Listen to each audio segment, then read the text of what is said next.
Good morning, everyone, and thank you for joining us today. I am Luis da Silva. I'm the Executive Director of the Commonwealth Cyber Initiative, and I'm a professor at Virginia Tech. The Commonwealth Cyber Initiative, if you're not familiar with us, is an initiative of the Commonwealth of Virginia, and we do research, innovation, and workforce development at the intersection between security, autonomous systems, and artificial intelligence. We're about 320 researchers in about 39 institutions of higher education in Virginia. This fall, we are running a seminar series. So once per month, we have a distinguished invited lecturer. And today's lecturer is Professor Ateniese from Stevens Institute of Technology. The organizer of this seminar series is Professor Hongyi Wu from Old Dominion University. So I'll pass the floor to Hongyi to introduce Giuseppe. All right, thank you very much, Luis. Good morning, everyone. So welcome again to the CCI AI for Security seminar series. Yeah, my name is Hongyi Wu. I'm a professor and the director of the Center for Cybersecurity Education Research at Old Dominion University. It's really a great honor to host this CCI seminar series. Now, if you have any questions during the talk, please feel free to type your questions by using the Q&A function at the bottom of your room window, right? So let me start with introducing Dr. Giuseppe Ateniese. Dr. Ateniese is a Farber Endowed Chair in Computer Science and also the Department Chair at the Stevens Institute of Technology. He was with the University of Rome in Italy and also an assistant and associate professor at Johns Hopkins University. He is one of the founders of the Johns Hopkins Information Security Institute. He was also a researcher at the IBM Research Lab in Switzerland and a scientist at the Information Sciences Institute of the University of Southern California. He also briefly worked as a visiting professor at Microsoft. He received the NSF Career Award for his research in privacy and security, and the Google Faculty Research Award, IBM Faculty Award, and the IEEE CISTC Technical Recognition Award for his research on cloud security. He has a very long list of achievements in his bio, and I can keep going like this for another 10 minutes.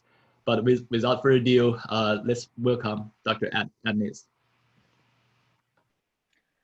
Thank you very much. It's a great honor and pleasure to be here.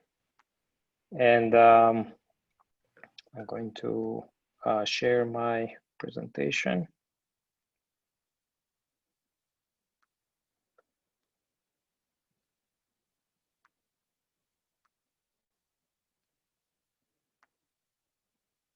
So you can all see, right? Yes, we can see the slides. Okay, excellent. Okay, so I wanted to, so this talk is about privacy, basically. So I'm not a machine learning or AI person, but I work in cybersecurity, and one of the topic that I'm interested in is, of course, privacy. So I'm looking at AI and machine learning models from a security perspective. And so what I would like to discuss today is part of my work and my team's work on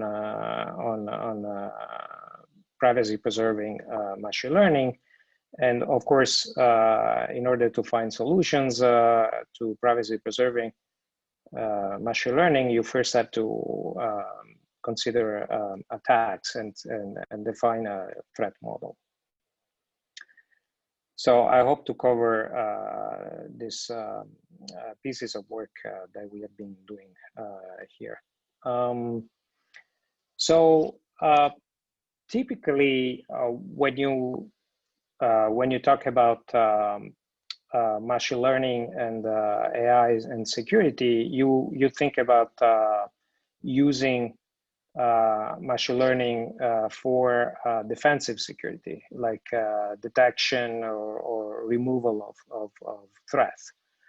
Or you think about using AI for offensive security, so attacking systems in a automatic way. Well, this talk is not about this at all. So I'm not going to talk about using AI for defensive or offensive security, but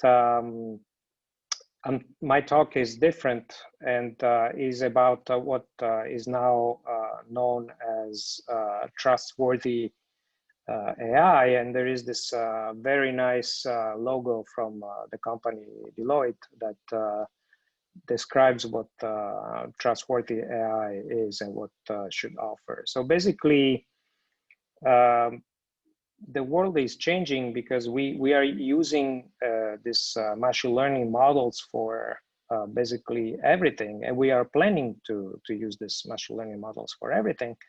And for instance, making important decisions, and but we don't know exactly how these models work. So eventually, of course, AI is going to take over the world. So we want to make sure that they behave like any trusted entity right now. So, and there are problems that we haven't thought before.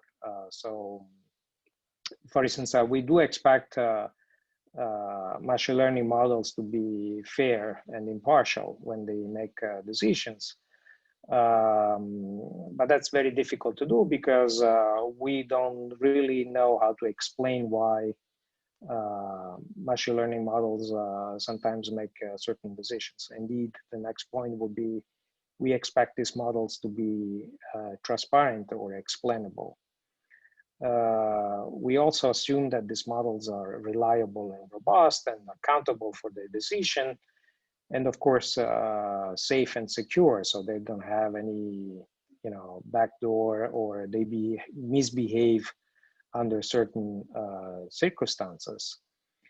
And what I'm going to focus today is the privacy aspects. I mean, one thing we didn't think before this boom of AI and machine learning is once we release these models in the wild, what happens? I mean, can we extrapolate information that was not meant to be released, for example?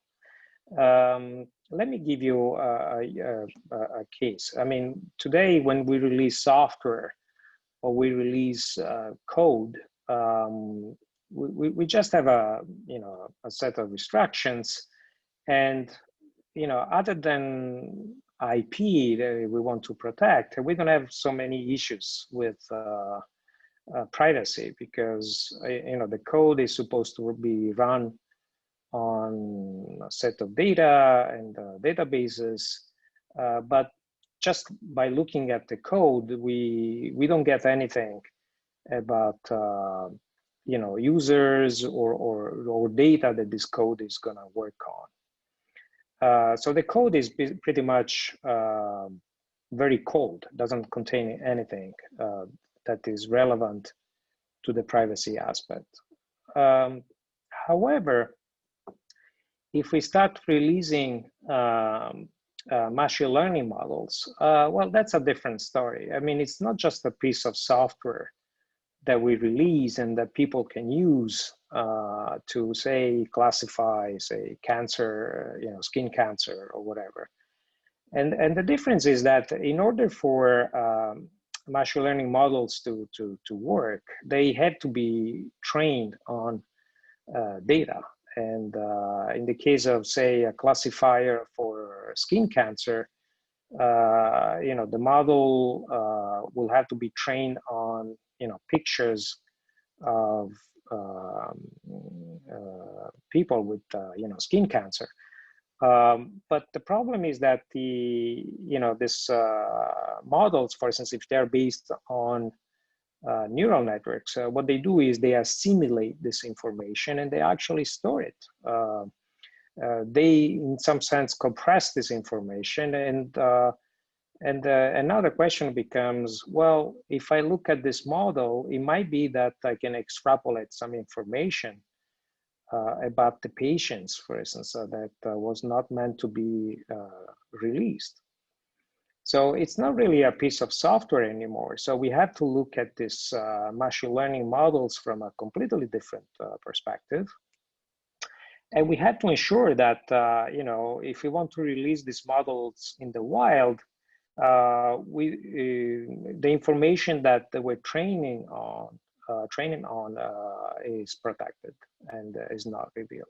So again, I'm not talking about necessarily IP, so the way these models are trained or the structure of these models, but I'm more interested in the actual information that they might release. And so there's this area of private AI, which I'm also working on, and that studies this potential leakages. So when you have a model here on your right, and if I have access to this model, my concern is that you know, I can extrapolate information that may be private. I can access this model basically in two ways. One is a white box access, which means I have complete access to this model. So if it's a neural network, which is usually represented as in this case like a brain, because it tries to simulate the way the human brain works.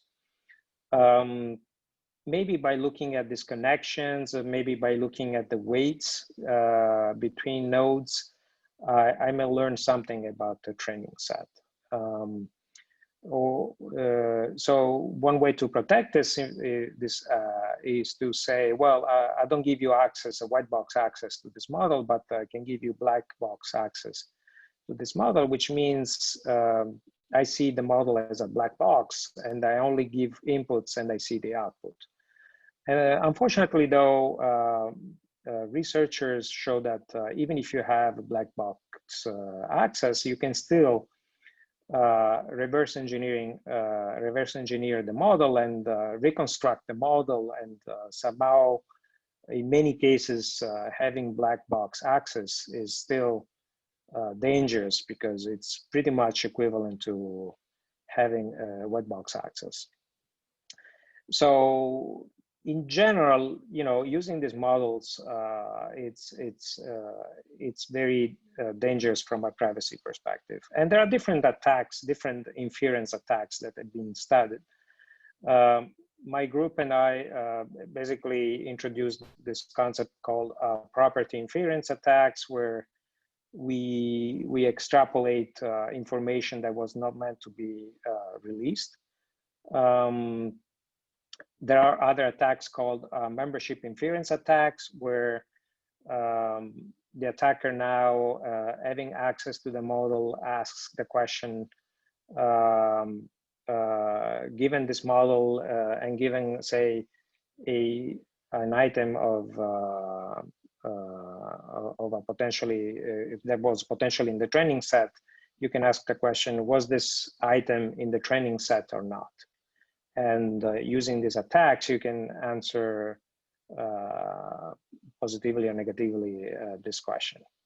There are similar attacks called model inversion attacks, where you basically reconstruct some of the parameters of the model and reconstruct information about the training set.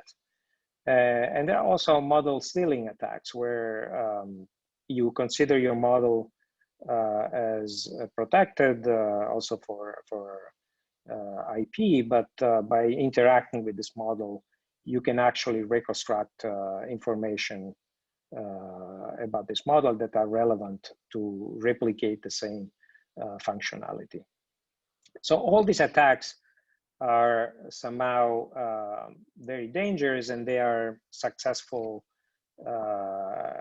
in many cases. Of course, there are cases where these attacks could be more difficult or impossible, and but on average, these attacks have been shown to be quite successful and dangerous, and it provides a different perspective. Again, I don't want to release just a piece of software. I'm releasing a machine learning model, so I have to make sure the information that this model releases is somehow protected, and there's nothing leaked that can be abused. And how do I protect the system, though? It's still debated. So, I mean, once these attacks were publicized and shown to be quite effective, you know, people start looking at different solutions. And of course, when you deal with protecting information, the first field you look for is cryptography. And in cryptography, we use multiple techniques to protect data, and so people explore the use of differential privacy, which is a way to add, say, controlled noise to your data, so that your data is scrambled enough that you don't get to know it exactly, but the model can still reasonably work reasonably well. So can still classify information. But the idea here is that the attacker will have hard time finding their actual information, because the private information is somehow scrambled. Another technique used in cryptography, and that was successfully applied for privacy preserving machine learning, is secure multi-party computation, MPC. This is a technique where in cryptography, for instance, you can allow multiple parties to compute a certain function, any computable function, and so that the participants in the scheme will basically learn only the output of this function, but they don't know anything about the inputs to this function. So say there are multiple users, they want to know the highest salary among them. I mean, they could input their salaries, and then in the end, they will learn the highest salary among them, but they don't know the input of each participant. So this, the MPC has been a revolution in cryptography, and it's extremely effective for many functions. So people thought, well, why don't we use MPC for privacy preserving machine learning? And there are many cases where MPC has been extremely successful for providing privacy protection. Another primitive that is being used is homomorphic encryption. So basically, once you encrypt data, what happens is that this data is scrambled and cannot be used for anything useful.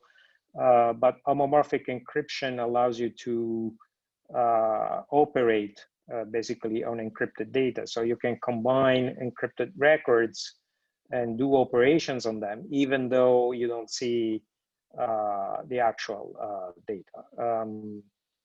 All these techniques have been used successfully in machine learning, so that the information that you are dealing with is somehow protected. So, and the idea here is that learning algorithms can be executed even though the information is encrypted, because homomorphic encryption basically allows you to apply the learning functions to encrypted data. So as long as the information stays encrypted, the attacker won't be able to learn anything about it.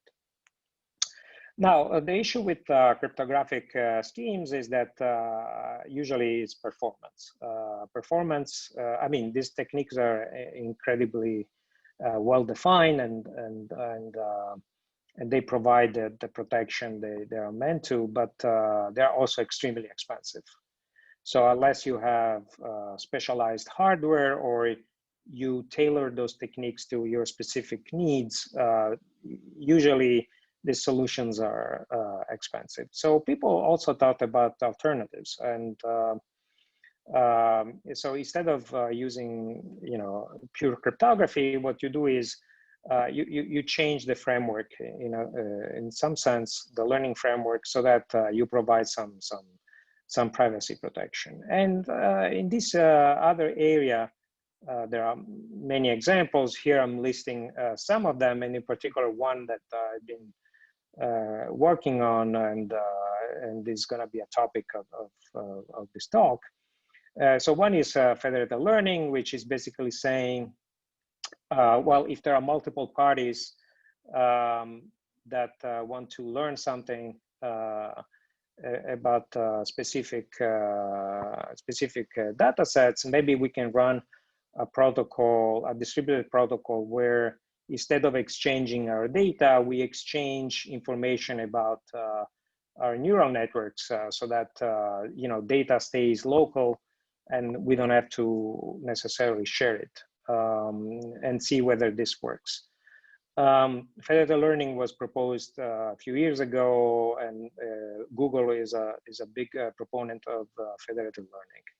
And in this talk, I'll show you some attacks we devised against Federated Learning, and potential solutions to make it private.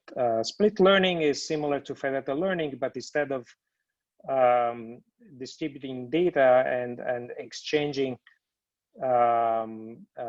model parameters among users, what they do is they divide the model in pieces, so that there is a server with, say, the highest part of the model, and the client with the lowest part of the neural network, and they interact each other as if they were like a unique model. And this idea can be generalized to multiple clients and multiple servers.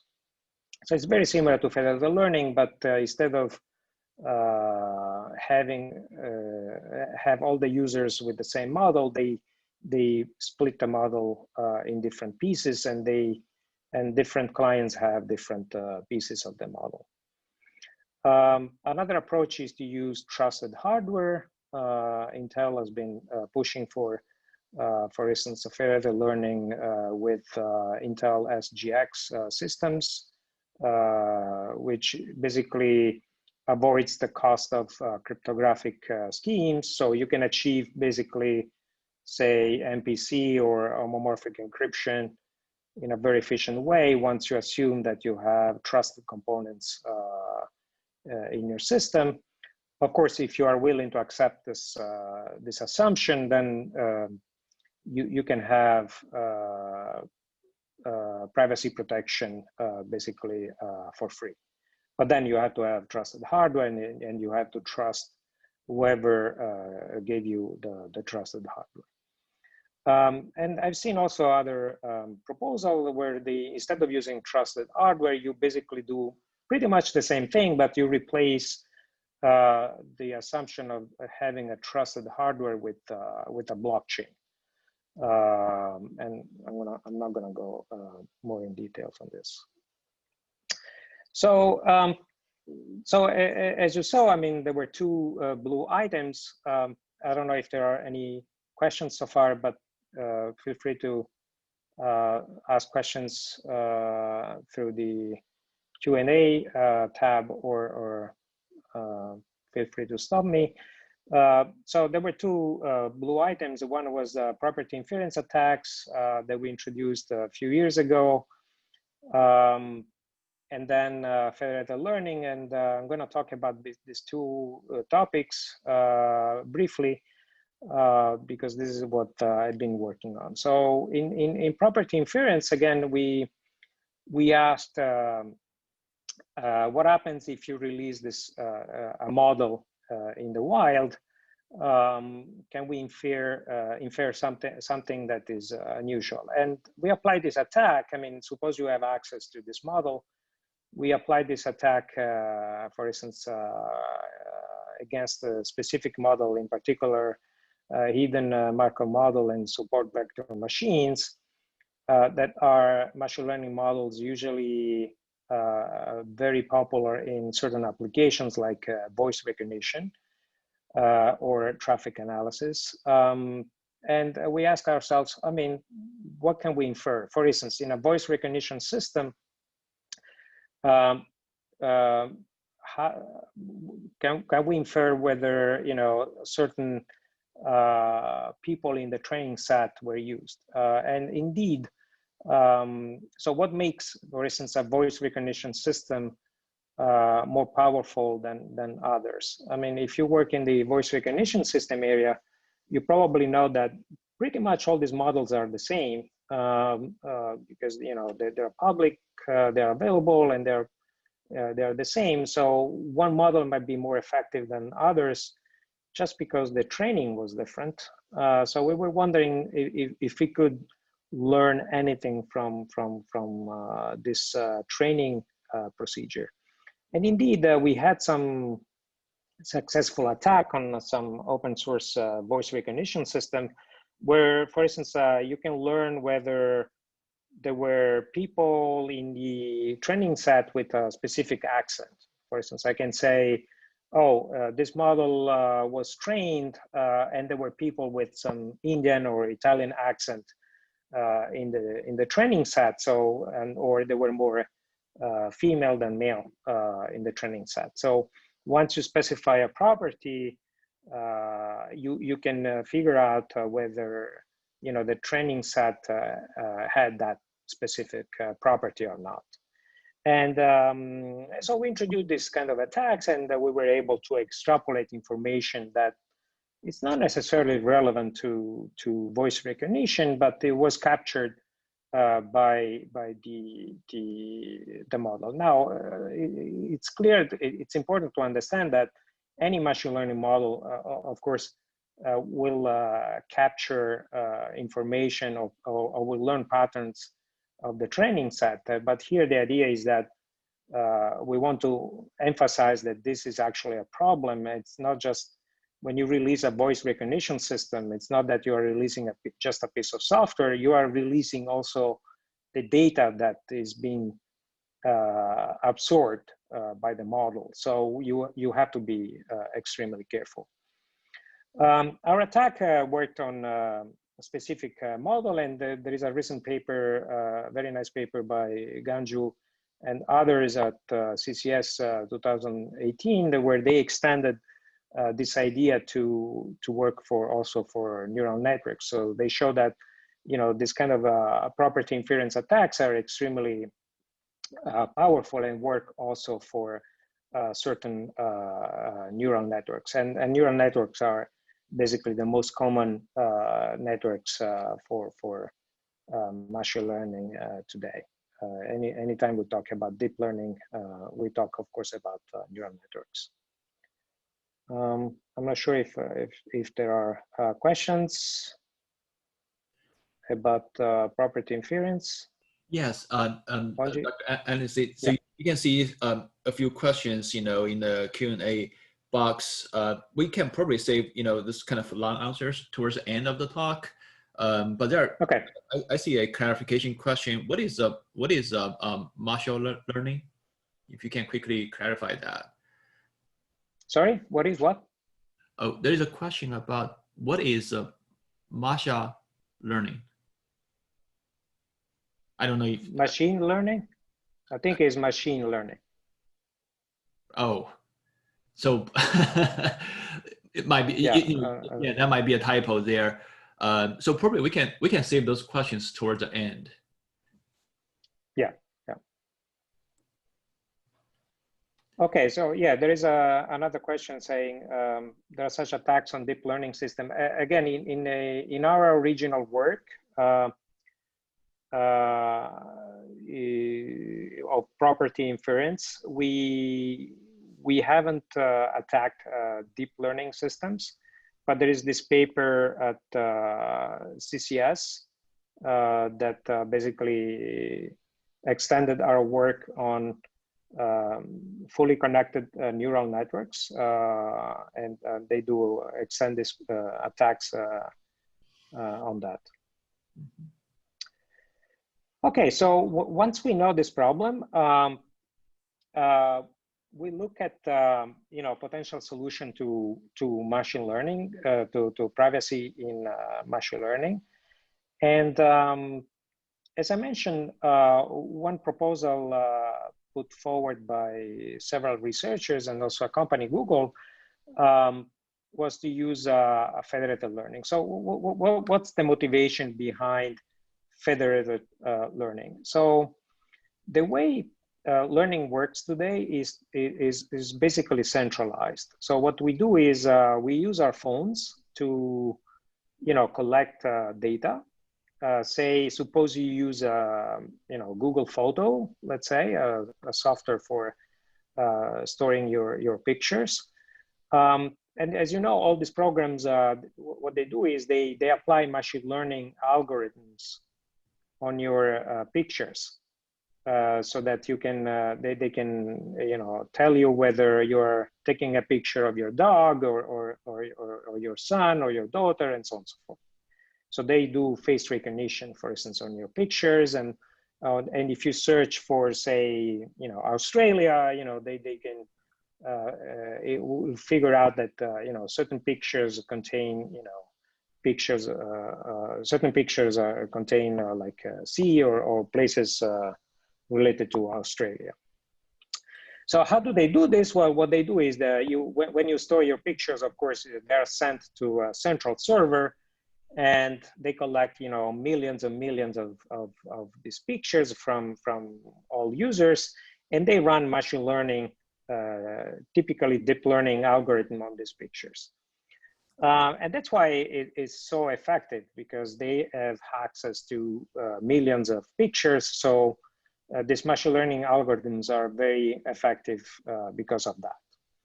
But of course, there are privacy implications here, because you have to trust the single server to collect the information and keep it private. And the reasoning is usually that these are automatic algorithms, so privacy is somehow guaranteed. But of course, this is debatable. So. So a company working in this space thought, well, why don't we introduce another concept, which is federated learning, where we say we don't collect the information. What we do is phones are becoming so powerful that you can actually run a machine learning algorithm within the phone.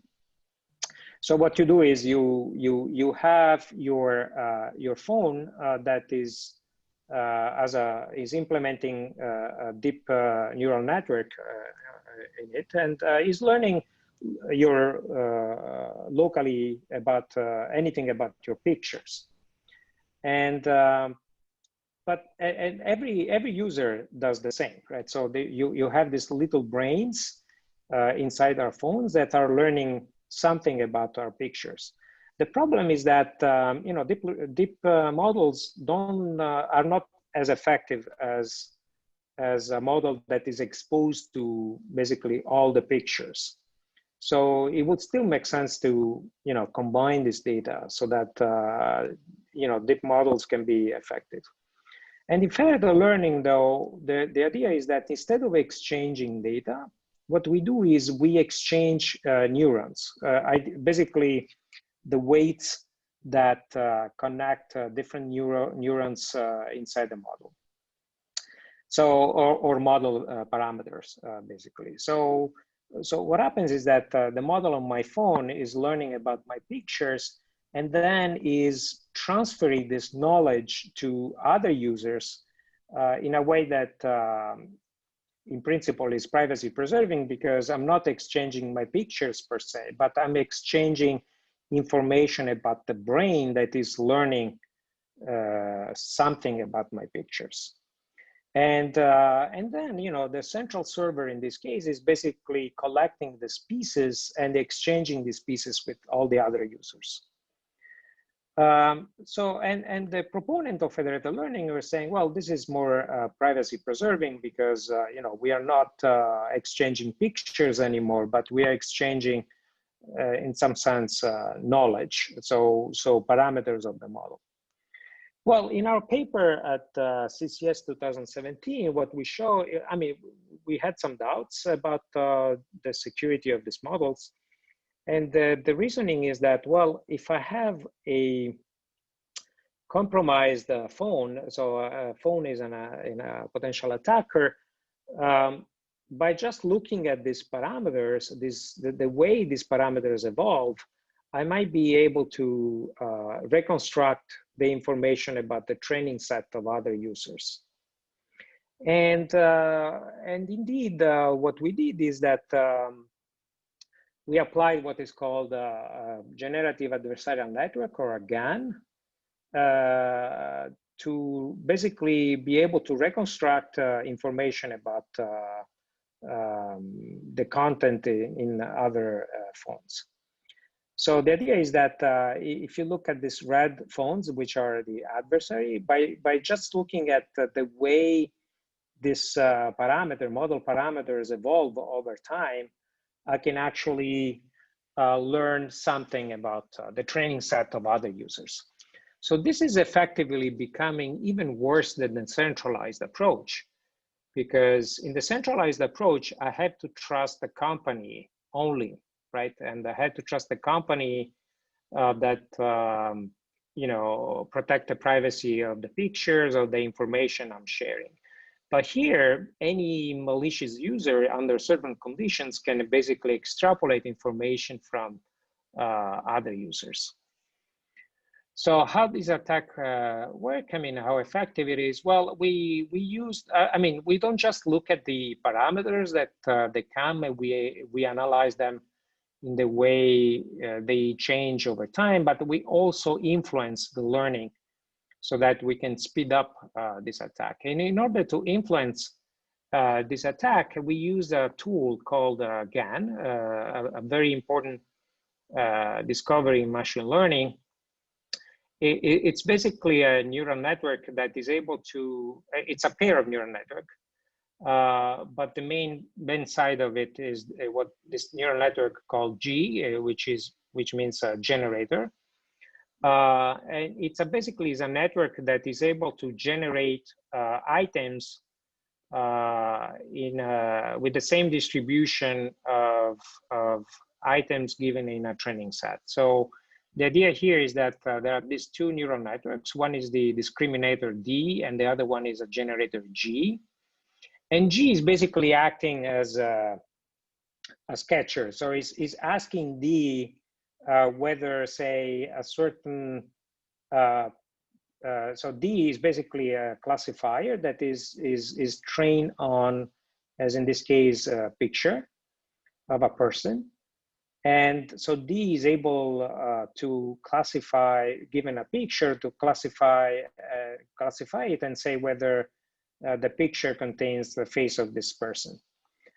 So the generator is basically using this discriminator to be able to generate faces that look like the person on your left.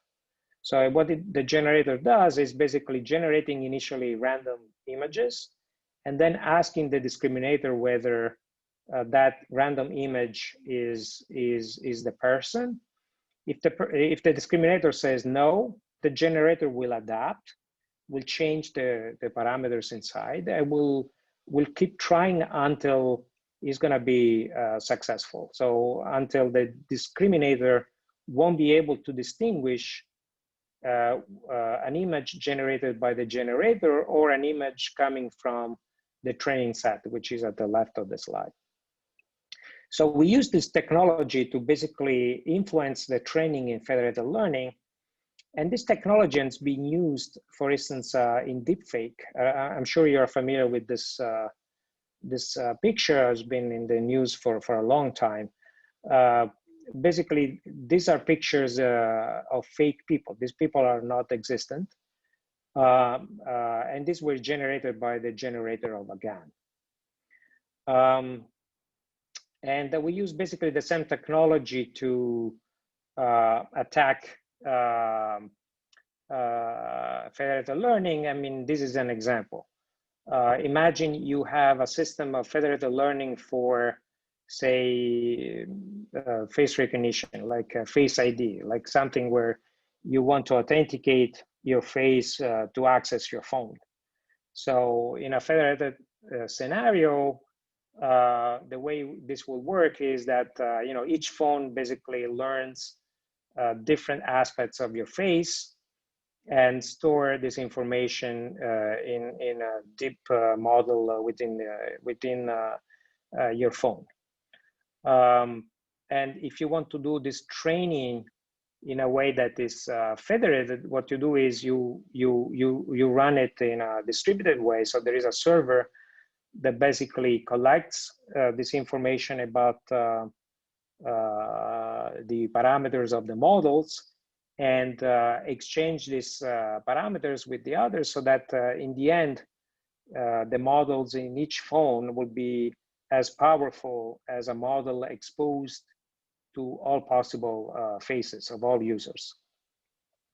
In our case, though, you see on the right an attacker that is able to see these parameters and how they evolve over time, and also influence the learning using the GAN. And these are real results, the results that we achieved through in our experiments. So, for instance, we were attacking the person on the left side, and we want to extract information from that specific phone. And these are the results with some cryptographic protection provided by differential privacy, or without the protection. In both cases, the red phone, which is the adversary, was able to extract the information contained in the phone on the left, on your left. And these are the results. So again, so these attacks are real, and what can you do? Well, again, let me restate the solutions that we looked at in a previous slide. So we start thinking about a potential solution to this problem and how to fix it. As you noticed in the previous slide, I mentioned differential privacy, which is, of course, extremely useful for hiding information, specifically in databases. But we showed that if not used properly in machine learning, if, for instance, if you use it at record level, it doesn't really protect information about items in the training set. And if we use it properly, it makes the systems very difficult to use for real applications. So we decided not to look for solution using necessarily only differential privacy. We look at secure multi-party computation. Again, this is a great technique, but efficiency is a major constraint. And the reason is that learning functions are quite generic, and it's very hard to build a specific secure multi-party computation protocols and make it efficient. So if you rely just on secure multi-party computation and you have generic algorithms, unfortunately, the protocols resulting from MPC are quite inefficient. Other solutions are homomorphic encryption, but also homomorphic encryption, even though in the recent years has seen incredible efficient systems in place, but is still quite inefficient, at least when applied to machine learning. Different frameworks, we saw federated learning, split learning, which is similar, and then trusted hardware and blockchain assisted learning. So what we decided to go for is a combination of two topics, and we are exploring a solution that basically combines MPC with a sort of federated learning, which is called decentralized learning, which is basically federated learning without a single server. And we think that if you use decentralized learning, which again is basically federated learning without the single server, where users, instead of communicating and sharing information with one server, they broadcast their information with a specific MPC, so that you can tailor this MPC scheme for this specific scheme, for this specific learning. Then you can have a privacy-preserving machine learning system. So we are exploring this combination of MPC with decentralized learning to achieve privacy-preserving machine learning. So we haven't yet published anything on this. We are still trying to find, working on the efficiency side. I mean, we want to really find a way that is privacy preserving from a cryptographic perspective, so with a proper definition of privacy, but at the same time, it has to be as efficient as systems like federated learning. So we are still working on the efficiency side. All this work, of course, cannot be possible without collaborators and PhD students in particular, and colleagues. So all the work on property inference attacks were made while I was at Sapienza University, and I worked with an incredible team of colleagues and PhD students and postdocs. And the attack on federated learning using GAN was a work done here at Stevens with my ex-student Brilliant Itagi and the professor Fernando Perez Cruz, that is now at ETH. In conclusion, I hope the message is that it's important to look at AI from a different perspective. For security professionals, we should look at AI differently than just a piece of software.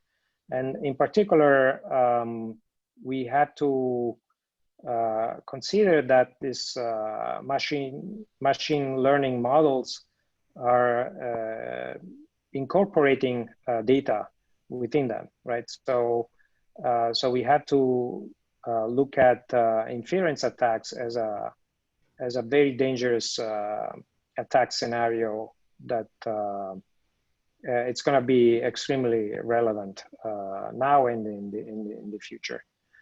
So I hope people will start looking at more solutions for privacy-preserving machine learning, because one of the dangers of releasing these machine learning models in the wild is that once the information is leaked, there is no going back, right? So it's already too late. So once sensitive information is on the internet, I mean, we cannot go back anymore. And so it's important to look at this issue now, before it's too late. And regarding current and future work, again, I'm very happy to collaborate and work on finding efficient solutions. I think it's possible to figure out solutions for privacy-preserving machine learning that are secure from a cryptographic perspective. So given a proper definition of security and privacy, and build a solution with that, but also efficiency has to be taken into account, because if it's not efficient, nobody is gonna use it. And that's the main issue so far. I mean, finding efficient solutions is very difficult, but we believe that MPC can offer a way forward. And future work, we are also working on attacking different frameworks. Again, the idea is not that we want to attack anything, but the idea is to learn how to protect those systems in the future. So we are attacking different frameworks that were proposed as an alternative to privacy-preserving machine learning. But these frameworks don't use any cryptographic notion or primitives, so they are inherently weak. And we are showing that, that's not probably the right way to go forward. So happy to take questions or discuss with you. Thank you. All right, thank you very much, Giuseppe. It's a very interesting topic, and appreciate this, very nice big picture, right, laid out, about this area, and very exciting work done in your group. So I will probably start. We have a few questions, in the chat box and also in the Q&A. I will start with, some kind of more specific questions, technical part, and then we can go to like a bigger picture, that sort of discussions. So it's really, insightful from your work that federated learning was proposed, right, as a solution to preserve the privacy of the users. And it turns out that you also pointed in your talk that it turns out that, if we just use federated learning, it actually introduced more problems. So now, we cannot even just count on a single central server to protect us because so many different users are involved. So there are even more, kind of vulnerabilities there. So you propose some solution, to address the problems. But from your perspective, I think the fundamental question here I'm thinking is that should we still kind of continue to explore, to use federated learning, or maybe we just go back, since it introduced so many problems, right? So why don't we just go back to the central server kind of style to avoid those problems at all? So any insights along that line? Yeah, no, indeed, this is a great question. Indeed, I mean, one point that we wanted to make in our work is that the way it was defined, federated learning, is even worse than the centralized approach. Because again, as I showed in my slide, let me go back here. In the centralized approach here, you had to trust basically the entity. But in most cases, this is fine because, let's look again at Google Photo. I have to trust Google, but that's pretty much acceptable to most of the users. And it's fine because they offer a very useful service. But in federated learning, of course, the idea was to make it private. But if you apply our attack, what happens now is that it's worse because I don't have to trust necessarily just the company providing the service, but I had to trust every user. I mean, every user here will be able to, under certain conditions, of course, will be able to learn something about data from other sets, right? So the point here is that it's even worse because, I'm not willing to trust other users. I mean, I'm perfectly fine trusting companies providing a useful service. I'm not willing to trust other users. But I wouldn't go necessarily back. I think I mean, if the way it was defined, that it clearly has problems, but at the same time, if it's used properly in many applications, I mean, federated learning could be extremely useful. So what we just wanted to point it out is that there are certain dangers that we have to be aware of.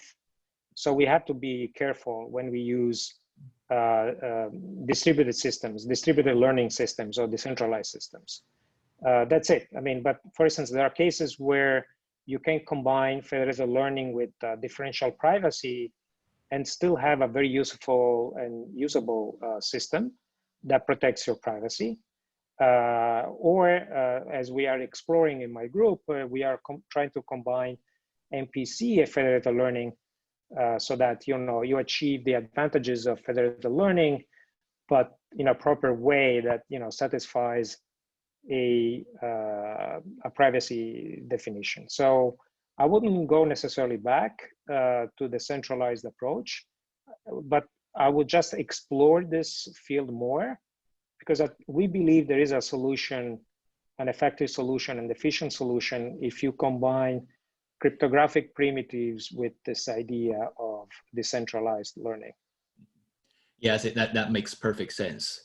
So just a couple of follow-up questions, right? So if we continue this decentralized idea, is there a way to choose a pool of some sort of representatives, more or less trusted representatives to participate in this federated learning, or there could be a way to validate, those individuals who participate in this federated learning, or to verify that, for example, the parameters updates from those individuals are, they are indeed, authenticate, or there's no kind of misleading parameters uploaded to the central server, in order to aggregate them and to produce the final model. So is there a way we can do along that line to kind of verify individual, participants to kind of mitigate some of those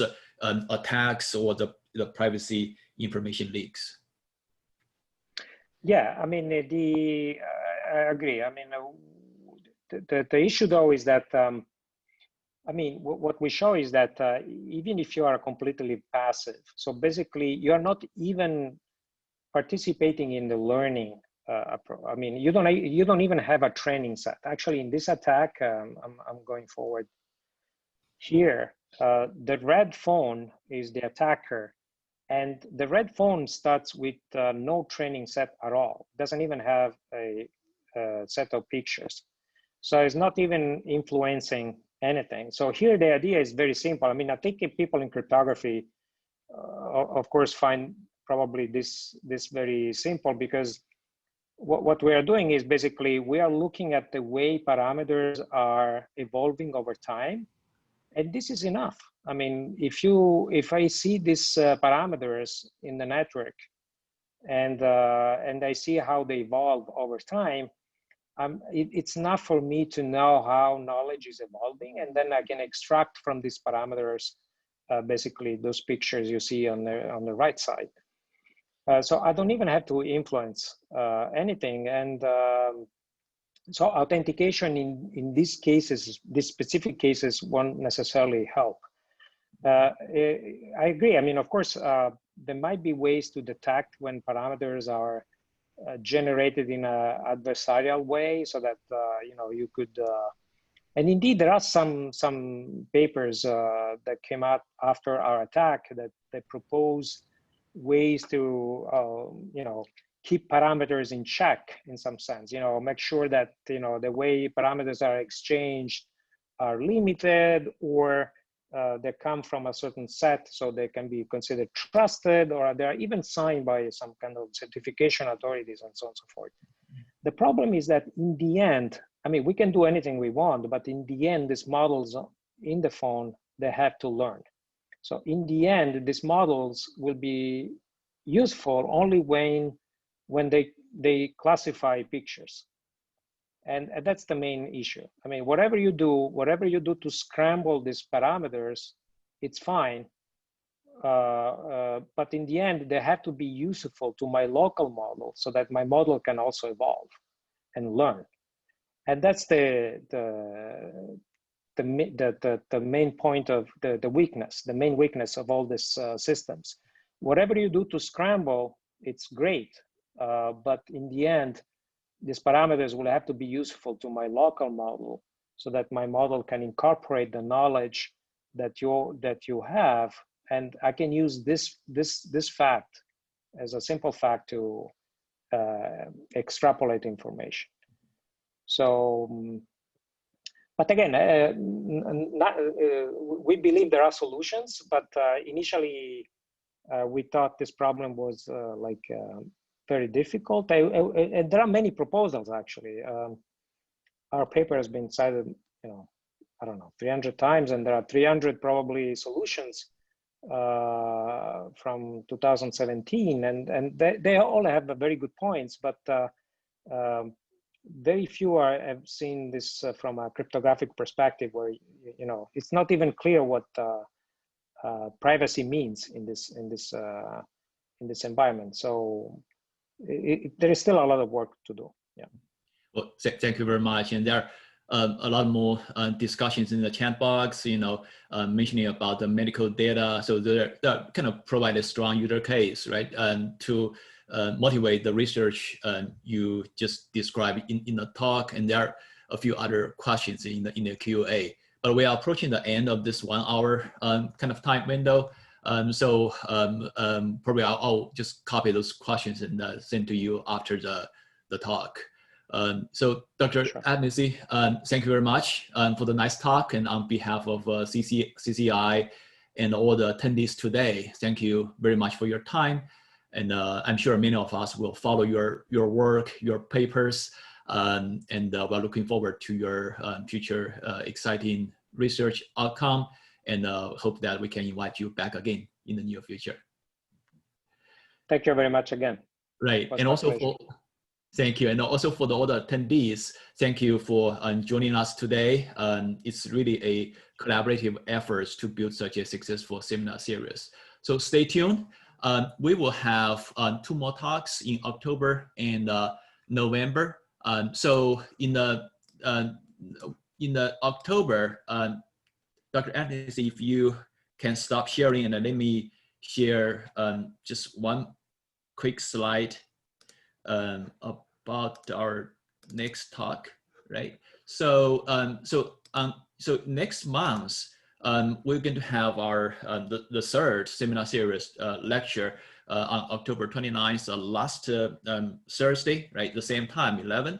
So the talk will be given by Professor Elisa Bertino, who is an endowed professor at Purdue and IEEE fellow, ACM fellow. So she is going to talk about security, privacy, and safety in IoT.